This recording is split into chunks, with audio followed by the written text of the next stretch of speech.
Do you know what the path to success look like? Some of us thinks that the fastest way to go from one place to another place is a straight line.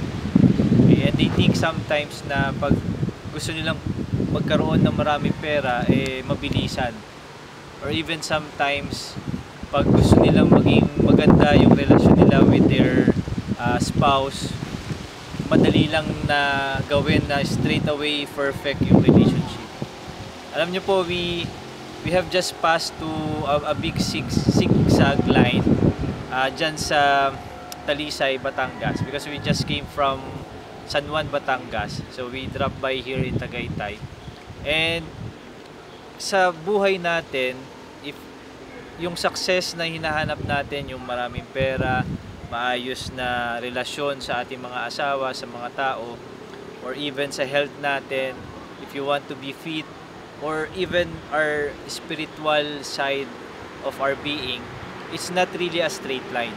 It's like a zigzag road that along the way you might stop, you might get a fuel dun sa sinasakyan mo.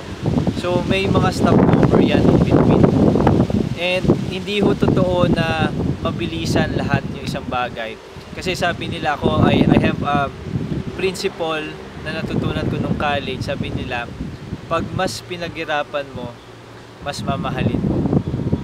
And recently, actually 2 days ago po, my wife and I just renewed our vows for 10 years already. Because we're married already 10 years. And yung relasyon na po na yan, it's not really a straight line perfect na maganda yung relasyon.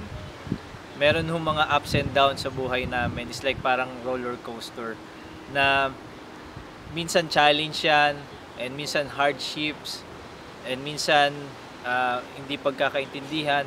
But at the end of the day, what really matters most is how will you trust and respect each other. And that's how you will make a good marriage.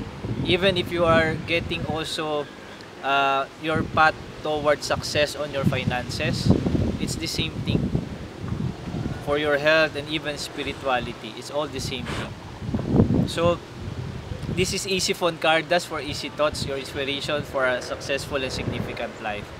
And to end this up, sinasabi lang po na if you really want to become successful, you need to put an effort for it.